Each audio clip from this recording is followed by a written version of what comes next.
അസ്സലാമു അലൈക്കും, welcome back. അപ്പോൾ ഞാനിന്ന് വന്നിട്ടുള്ള നല്ലൊരു കിടിലൻ ടേസ്റ്റിൽ ക്യാരറ്റ് സ്ക്വാഷ് റെഡിയാക്കാനുള്ള റെസിപ്പിയുമായിട്ടാണ്. അപ്പോൾ നമുക്ക് വീഡിയോയിലേക്ക് പോവാം. എൻ്റെ വീഡിയോ നിങ്ങൾക്ക് ഇഷ്ടമായാൽ സബ്സ്ക്രൈബ് ചെയ്ത് സപ്പോർട്ട് ചെയ്യണേ.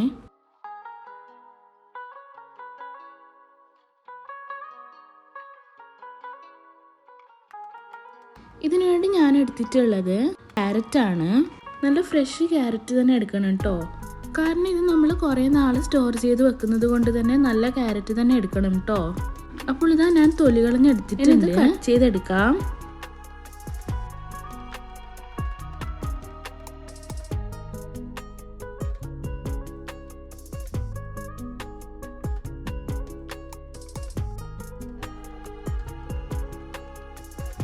അപ്പോൾ ഇതാ എല്ലാം കട്ട് ചെയ്തെടുത്തിട്ടുണ്ട്. ഇനി ഇതൊരു കുക്കറിലേക്ക് ഇട്ട് കൊടുക്കാം.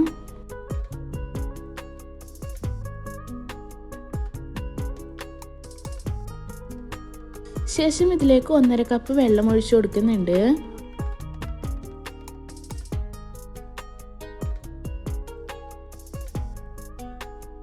ഇതിൻ്റെ കൂടെ തന്നെ ഒരു 6 ഏലക്ക, ഒരു 20ഓളം ബദാം ഇട്ട് കൊടുക്കുന്നുണ്ട്. ഇട്ട് കൊടുത്താൽ ജ്യൂസിന് നല്ല ടേസ്റ്റ് ആണ് കേട്ടോ. നിങ്ങളുടെ കയ്യിൽ ബദാം ഇല്ലെങ്കിൽ അണ്ടിപ്പരിപ്പ് ഇട്ട് കൊടുത്താൽ മതി.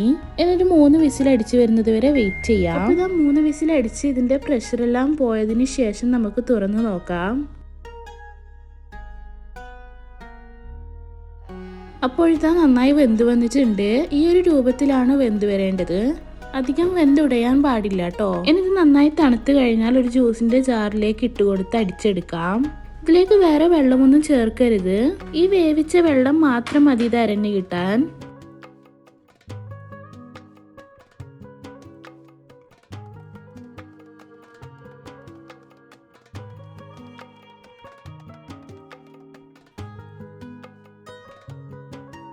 അപ്പോൾ ഇതാ ക്യാരറ്റ് നന്നായി അരച്ചെടുത്തിട്ടുണ്ട്.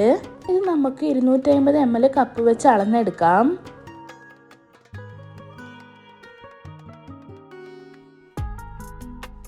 അപ്പോൾ ഇതാ 2.25 കപ്പാണ് എനിക്ക് കിട്ടിയിട്ടുള്ളത്. ഇനി നമുക്കിത് അരിച്ചെടുക്കണം.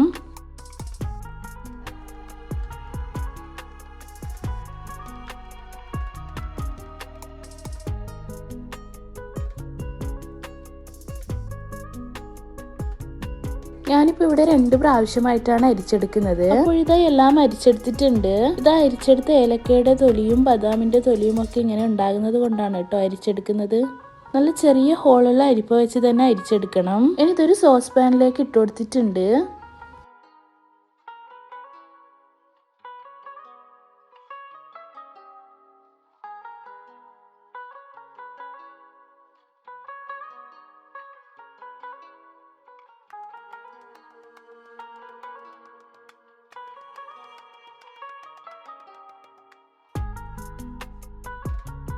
അതേ കപ്പിൽ തന്നെ 2.25 കപ്പ് പഞ്ചസാര ഇട്ട് കൊടുക്കുന്നുണ്ട്. എത്രയാണ് ക്യാരറ്റ് അളന്ന് കിട്ടിയിട്ടത് അത്ര തന്നെ പഞ്ചസാര ഇട്ട് കൊടുക്കണം.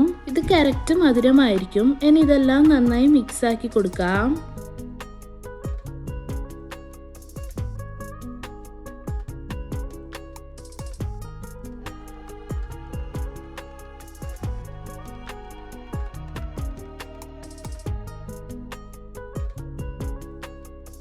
ശേഷം ഇത് ഗ്യാസ് സ്റ്റൗവിൽ വെച്ച് ഹൈ ഫ്ലെയിമിൽ തന്നെ ആക്കി കൊടുക്കാം. നന്നായി തിളച്ചു കഴിഞ്ഞാൽ മാത്രമേ ഫ്ലെയിം ലോ ആക്കി കൊടുക്കാൻ പാടുള്ളൂ.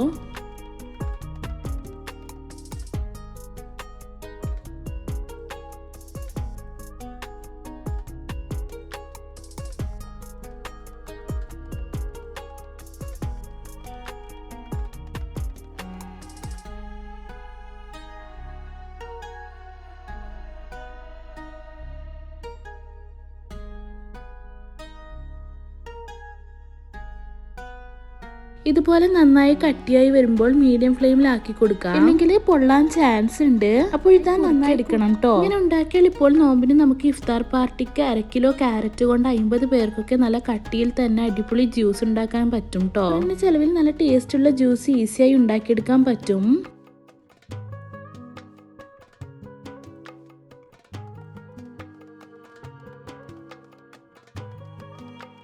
അപ്പോൾ ഇതാ നന്നായി കുറുകി വന്നിട്ടുണ്ട്. ഇതിന്റെ പാകം എന്ന് പറയുന്നത് ഇതാ ഇതുപോലെ തവിയിൽ ഇങ്ങനെ വരഞ്ഞു കഴിഞ്ഞാൽ ആ ലൈന് ക്ലിയർ ആയിട്ട് നിൽക്കുന്നതാണ് കേട്ടോ. അപ്പോൾ ഇതാ നന്നായി കിട്ടിയിട്ടുണ്ട്. ഇനി ഫ്ലെയിം ഓഫ് ചെയ്ത് കൊടുക്കാം. ഇനി ഇത് നന്നായി തണുത്ത് വരുന്നത് വരെ വെയിറ്റ് ചെയ്യാം.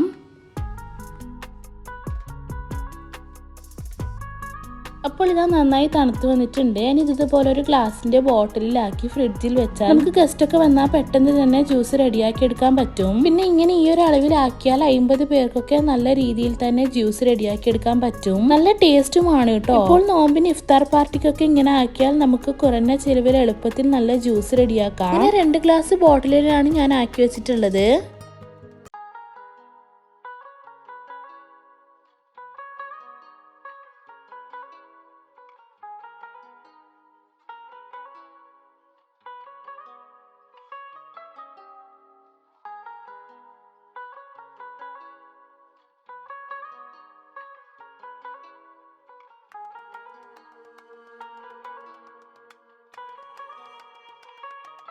ഇനി ഞാൻ ജ്യൂസ് ഉണ്ടാക്കുന്നത് ഇങ്ങനെയാണ്. ഞാൻ പാലിലാണ് ഉണ്ടാക്കാറ്. പാൽ ഇഷ്ടമില്ലാത്തവർക്ക് വെള്ളത്തിലും ആക്കാം. ഞാനിവിടെ ഒരു മിക്സിയുടെ ജാറിലേക്ക് 2 ടേബിൾ സ്പൂൺ ക്യാരറ്റിന്റെ സ്ക്വാഷ് ഇട്ട് കൊടുക്കുന്നുണ്ട്.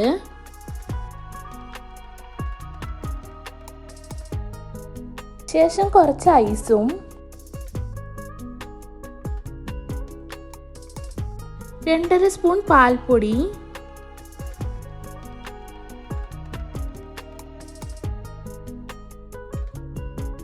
ഒരു ഗ്ലാസ് വെള്ളവും ഒഴിച്ച് നന്നായി അടിച്ചെടുക്കാം.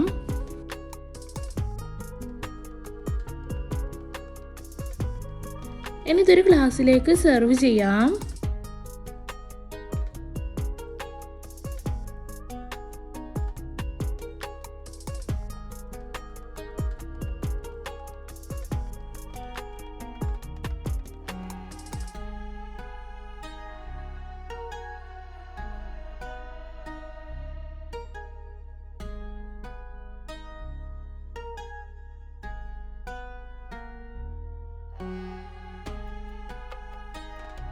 ഇനി ഒരു മിക്സിയുടെ ജാറിലേക്ക് 2 സ്പൂൺ സ്ക്വാഷും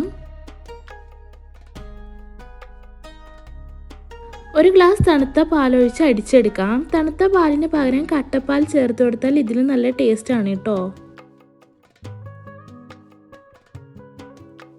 അപ്പോൾ ഇത് നല്ല അടിപൊളി ടേസ്റ്റിൽ ക്യാരറ്റ് ജ്യൂസ് റെഡിയാക്കാൻ നിങ്ങൾ എല്ലാവരും ഇങ്ങനെ ഒന്ന് ഉണ്ടാക്കി നോക്കൂ. തീർച്ചയായും എല്ലാവർക്കും ഇഷ്ടപ്പെടും. അപ്പോൾ നിങ്ങൾ എല്ലാവരും ഇതുപോലെ ഒന്ന് ട്രൈ ചെയ്ത് നോക്കിയിട്ട് നിങ്ങളുടെ ഫീഡ്ബാക്ക് അറിയിക്കാൻ മറക്കരുത്. അപ്പോൾ വീഡിയോ ഇഷ്ടപ്പെട്ടാൽ like, share and comment. Video ഇതുവരെ സബ്സ്ക്രൈബ് ചെയ്യാതെയാണ് കാണുന്നതെങ്കിൽ പ്ലീസ് ഒന്ന് സബ്സ്ക്രൈബ് ചെയ്യണേ.